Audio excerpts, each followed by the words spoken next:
What if the uncanny sensation that "I have been here before" isn't a glitch in your brain, but the only moment in your entire day that you are actually awake? Consider the possibility that your normal waking consciousness, the one reading these words right now, is the dream, and the sudden jarring shock of déjà vu is a momentary fracture in the illusion of time, allowing you to glimpse the script you wrote before you were born. We have all felt it. You are in the middle of a mundane conversation, perhaps reaching for a cup of coffee or walking down a street you've never visited, when reality suddenly stutters. The light shifts, the sounds around you seem to echo, a profound stillness descends, and an absolute certainty washes over you. I have lived this exact moment already. Mainstream science will tell you this is a neurological misfire, a delay between your short-term and long-term memory processing. They call it a paramnesia, a trick of the temporal lobe. But if it is just a mechanical error, why does it feel so profoundly spiritual? Why does it carry such a heavy emotional weight, often accompanied by a sense of nostalgia for a place you've never been, or a precognitive flash of what is about to be said next? The ancient Greeks didn't think it was a brain error.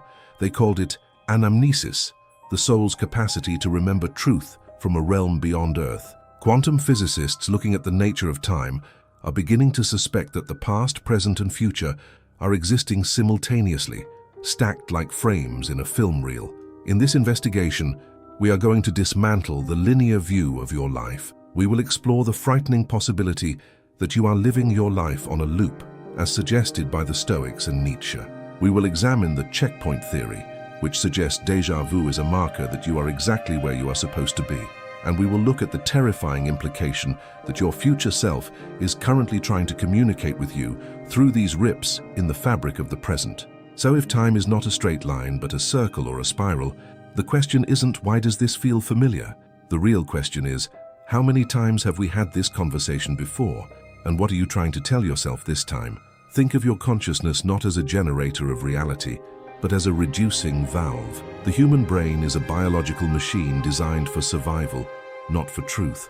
If you perceived everything that was actually happening around you right now, the full spectrum of light, the vibration of every atom, the gravitational pull of distant stars, and the simultaneous existence of your past and future, you would be instantly overwhelmed. You would be paralyzed by the sheer magnitude of existence. So your brain filters it down. It takes the infinite ocean of now and drips it into your awareness one tiny drop at a time, creating the illusion of a linear timeline. Yesterday, today, tomorrow. But sometimes the valve slips, the pressure of reality becomes too great, or your internal frequency aligns perfectly with the external frequency of the universe, and for a split second, the filter fails. The floodgates open just a crack. You perceive a moment not as an isolated drop in a bucket, but as part of the ocean it came from. This is what we call déjà vu. It is not a hallucination of the past. It is a direct experience of the eternal present. The standard scientific explanation for this phenomenon is remarkably dry and, frankly, insufficient to explain the emotional power of the experience. Neuroscientists often refer to it as dual processing. They suggest that the brain has two pathways for processing sensory input, one fast, one slow. Occasionally, they argue, the information arrives via the fast track milliseconds before the slow track, causing the brain to write the memory before it has consciously processed the event. In other words, you feel like you're remembering the moment because your brain technically recorded it a fraction of a second ago. It's a glitch in the biological hard drive, a stutter in the tape. While this mechanical explanation might account for the raw data, does it truly explain the sensation? Does a milliseconds-long delay explain the profound sense of destiny that accompanies déjà vu? Does a neurological misfire explain why, in that precise moment, you often feel an uncanny stillness, a sense of rightness, or even a premonition of what someone is about to say next? A simple delay in processing shouldn't carry the weight of the sacred. A hiccup in your visual cortex shouldn't feel like a message from your soul. We need to look deeper. We need to look at what the pioneers of quantum mechanics and the sages of antiquity agreed upon. Einstein famously wrote to the family of a deceased friend that for us believing physicists, the distinction between past, present, and future is only a stubbornly persistent illusion. This is the concept of the block universe, the idea that space and time are a four-dimensional block where every event that has ever happened and every event that will ever happen already exists. the dinosaur, the Roman Empire, your birth, this exact moment and your death are all equally real, existing simultaneously in the coordinates of space-time. We are simply traversing this block like a flashlight beam, moving across a dark room. We illuminate one moment at a time and call it the present. But the furniture in the dark room doesn't cease to exist just because our light isn't on it. If this view of reality is true, then déjà vu is the moment the flashlight flickers and illuminates the whole room at once. You feel you have been here before because, in a higher dimensional sense, you have. You are always here. The version of you that is 5 years older is already living that future moment, and the version of you that is a child is still playing in the garden. When you experience déjà vu, the barriers between these versions of yourself thin. The you of the future and the you of the present briefly touch hands through the veil of time. This changes the entire definition of the phenomenon. It transforms it from a neurological error into a navigational instrument. Consider the implications. If time is a landscape that already exists, then your life path is a territory to be explored, not a road being paved as you drive. And like any explorer in vast, unfamiliar terrain, you need landmarks. You need signs to confirm you are on the map. What if déjà vu is that landmark? What if that strange, vibrating feeling of familiarity is actually a checkpoint? A spiritual marker placed by your higher self, or the universe itself, to signal that you have arrived at a critical junction. It's a moment of synchronization where your internal compass aligns with true north. We have all felt the disorientation of life, the fear that we have taken a wrong turn, that we are wasting our time, that we are lost in a chaotic world with no script. But then you are sitting in a cafe, the sunlight hits the table, a stranger laughs, and boom, you are struck by the thunderbolt of recognition. For a few seconds, the chaos vanishes. You know with absolute certainty that you are exactly where you are meant to be.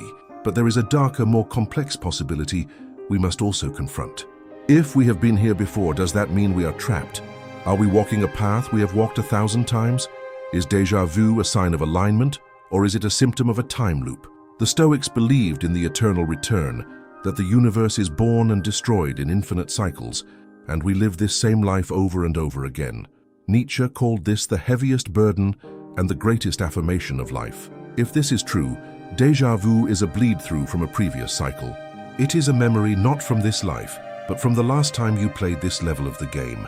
Whatever the ultimate source, whether it is a quantum overlap, a soul memory, or a checkpoint on the hero's journey, the sensation itself is a call to attention. It is a bell ringing in the fog. Most of us ignore it. We shake our heads, say, "Whoa, weird," and go back to sleep. We treat the glitch as a distraction rather than a revelation.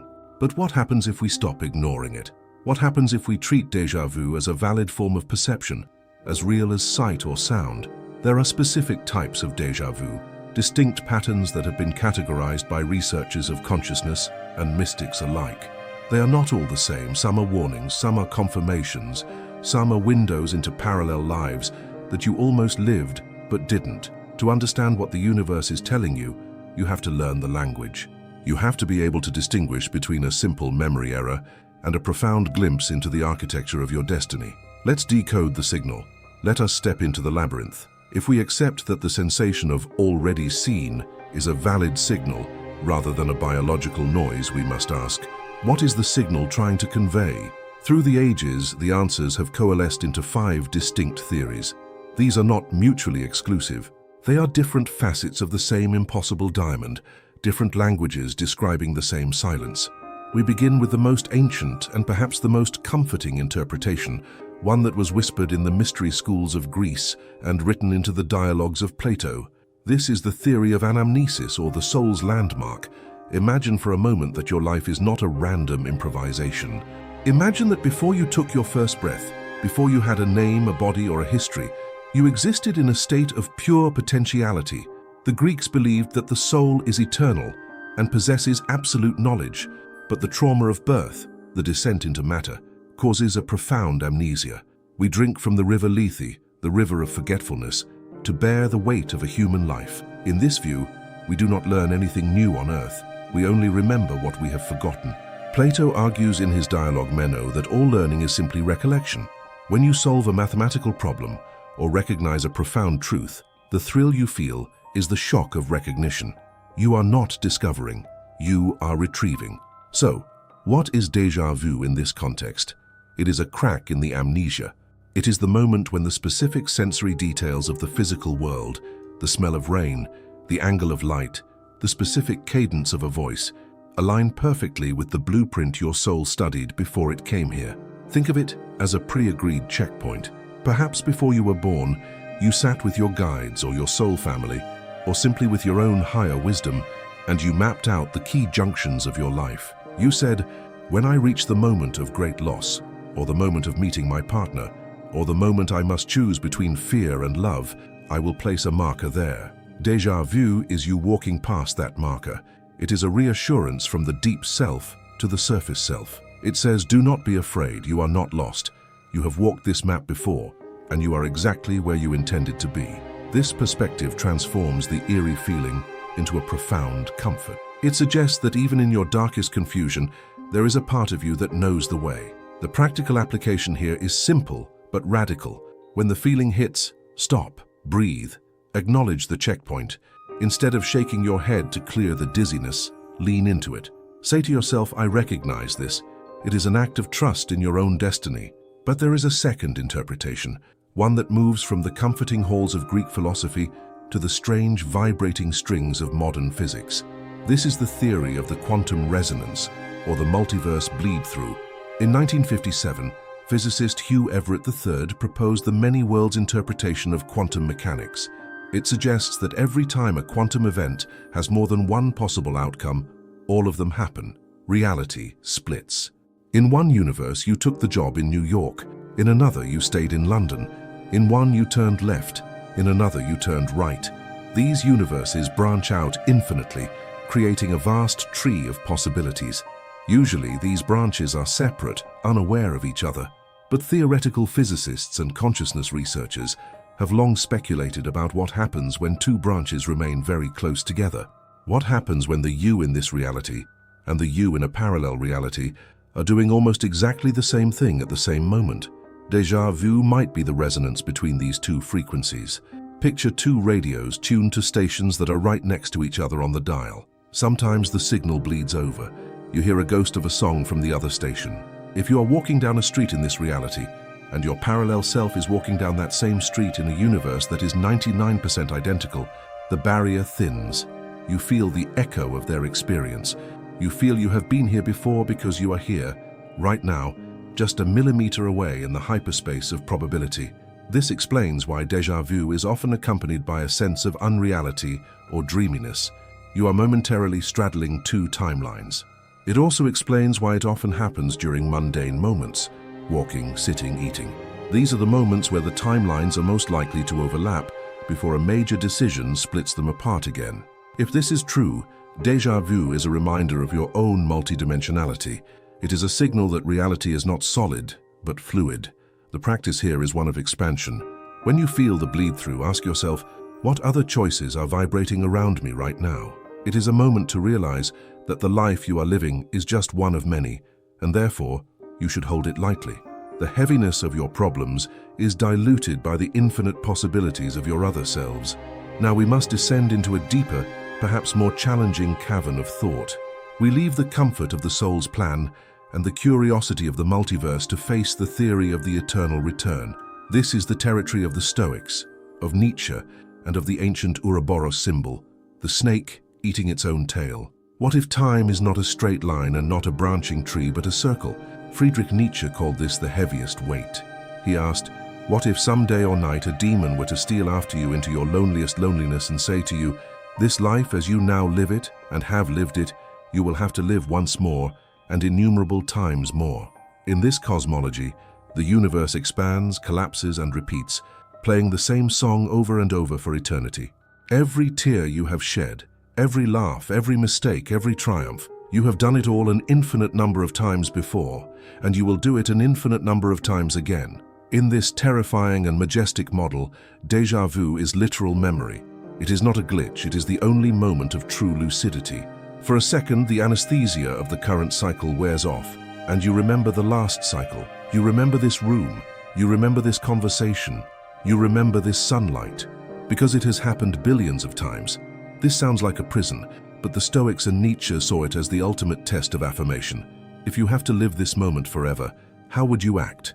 Would you act with resentment, or would you act with such excellence, such love, and such courage that you would want to repeat it for eternity? This is the concept of amor fati, love of one's fate. When déjà vu strikes under this model, it is a call to immediate presence. It is the universe asking, is this moment worthy of eternity? If you are arguing with a loved one and déjà vu hits, it is a chance to break the script. It is a chance to realize, I have had this fight 1,000 times. Do I want to have it 1,000 times more? And in that flash of recognition, you can choose silence, you can choose kindness, you can choose to alter the texture of the loop. You cannot change the events, perhaps, but you can change your relationship to them. You can transmute the lead of repetition into the gold of presence. The practice for this third sign is intensity. When the feeling arrives, treat the moment as if it were a work of art that must be perfected because it will be preserved forever. Straighten your spine, speak your truth, love fully, make the moment worthy of the eternal return. Let us move to the fourth interpretation, which bridges the gap between biology and the mystic library. This is the theory of the ancestral echo, or genetic memory. We often think of memory as something stored in the hippocampus, acquired during our own lifetime, but the new science of epigenetics is revealing something the ancients always knew. Memory lives in the blood. Studies have shown that trauma, fear, and even specific knowledge can be passed down through generations. Mice taught to fear a specific smell pass that fear to their grandchildren, who have never encountered the scent. If we carry the biological data of our ancestors, do we also carry their sensory experiences? Jung spoke of the collective unconscious, a reservoir of human experience that we all share. But there is a more personal reservoir, your specific lineage. Perhaps the street you are walking down feels familiar because your great-grandfather walked down it 100 years ago. Perhaps the face of the stranger looks familiar because your grandmother loved someone with that same face. In this view, déjà vu is a moment of epigenetic resonance. The code in your DNA unlocks a file stored by those who came before you. This connects beautifully to the concept of the Akashic records in Vedic philosophy, the idea that there is a cosmic field, Akasha, where every event is recorded. Your DNA is the antenna that tunes into this field. When you experience this form of déjà vu, you are not alone. You are standing at the tip of a pyramid of thousands of ancestors. You are the eyes through which the dead are seeing the world again. It is a moment of communion. The practice here is gratitude and inquiry. When the familiarity washes over you, silently ask, who is seeing this through me? It acknowledges that you are part of a continuum, a single link in an unbreakable chain of life.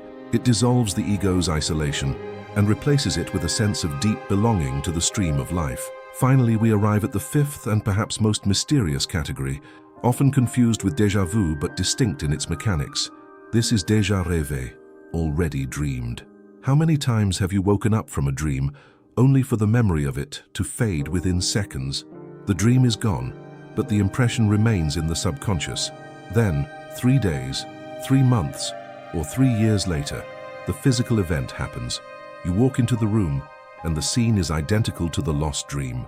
The layout of the furniture, the color of the shirt, the feeling in the air. This suggests a staggering possibility that in the dream state, we are not just processing the past, we are scouting the future. Time in the dream world is non-linear.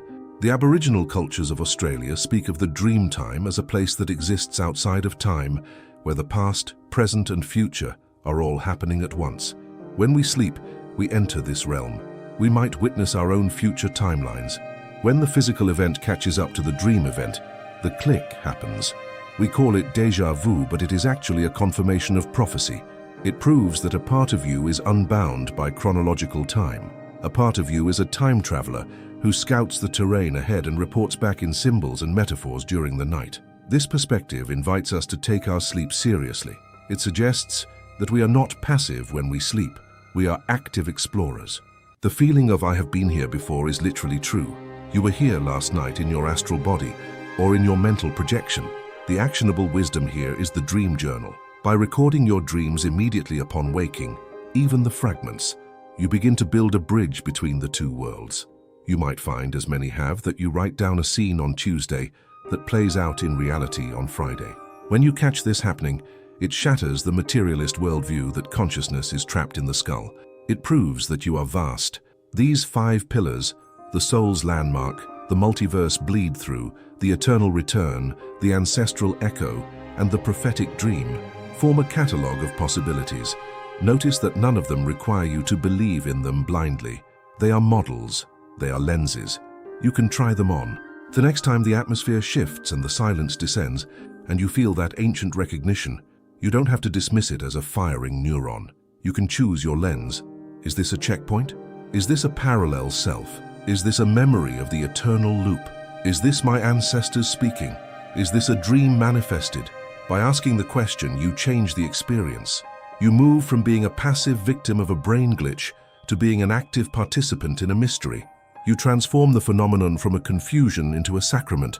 And this brings us to a crucial point about the mechanics of attention. Why do these moments feel so fleeting? Why can't we hold on to them? The answer lies in the nature of the state of presence. Déjà vu forces you into the now. You cannot experience déjà vu while worrying about tomorrow or regretting yesterday.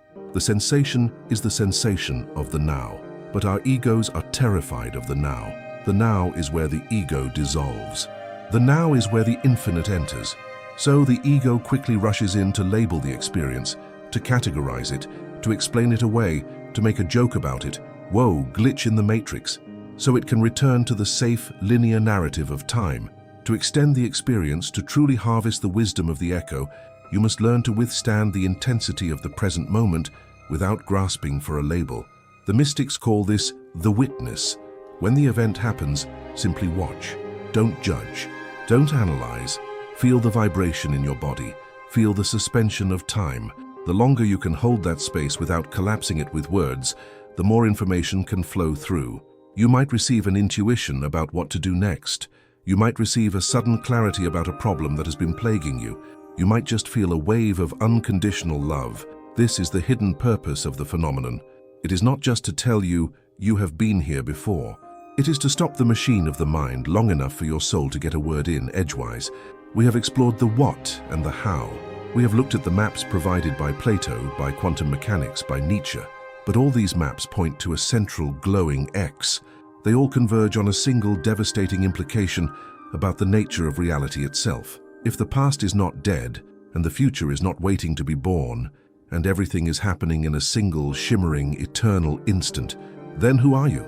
Are you the character walking through the timeline? Or are you the awareness that is watching the whole movie at once? The implications of this shift are not just philosophical, they are existential.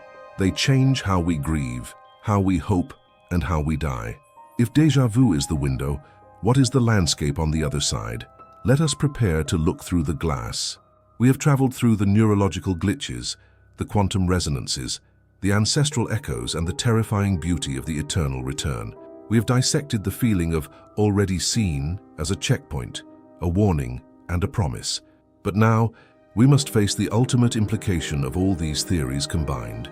We must stare directly into the paradox that sits at the center of your existence. Here is the twist that recontextualizes everything we have explored so far. If déjà vu is a moment where the illusion of linear time collapses and you perceive the block universe where past, present, and future exist simultaneously, then who is the you perceiving it? Think about this carefully. If your brain is the filter that creates linear time, and déjà vu is the moment the filter breaks, then the entity experiencing the déjà vu cannot be your brain. The brain is the machine that failed. The thing that notices the failure must be something outside the machine. This suggests that there are two of you. There is the linear self, the character who has a name, a history, a job, and anxieties about tomorrow. This self is trapped in the movie, moving frame by frame from birth to death. And then there is the vertical self, the silent, spacious awareness that stands outside of time, watching the movie. The mystics of the Middle Ages called this the Nunc Stans, the standing now. While our human lives flow in the Nunc Fluens, the passing now, the divine part of us stands in the eternal now. When déjà vu strikes, it is a momentary alignment of these two selves. The character in the movie suddenly locks eyes with the audience. The linear you catches a glimpse of the vertical you. The shock you feel, that uncanny, vibrating stillness, is the friction between these two dimensions. It is the vertigo of realized immortality. This completely flips the script on the phenomenon. We usually ask, why did I feel like I've been here before? The real answer might be, because the real you never left. The part of you that is conscious right now, the part that is reading these words, is not 20, 40, or 60 years old. Awareness has no age. If you close your eyes and drop your name, your history, your gender, and your body, the feeling of I am is exactly the same as it was when you were 5 years old. It hasn't aged a day. That I am is the vertical self. It is the witness. Déjà vu is the universe's way of tapping you on the shoulder and saying, wake up. You are dreaming that you are a mortal moving through time, but you are actually the screen upon which time is moving. Scientific experiments in presentiment hint at this impossibility. Researchers like Dean Radin have conducted studies where subjects are shown images, some calm, some emotional. They found that the human heart and nervous system often react seconds before the image is shown. The body knows what is coming. The biological machine is wired into the quantum field of the future.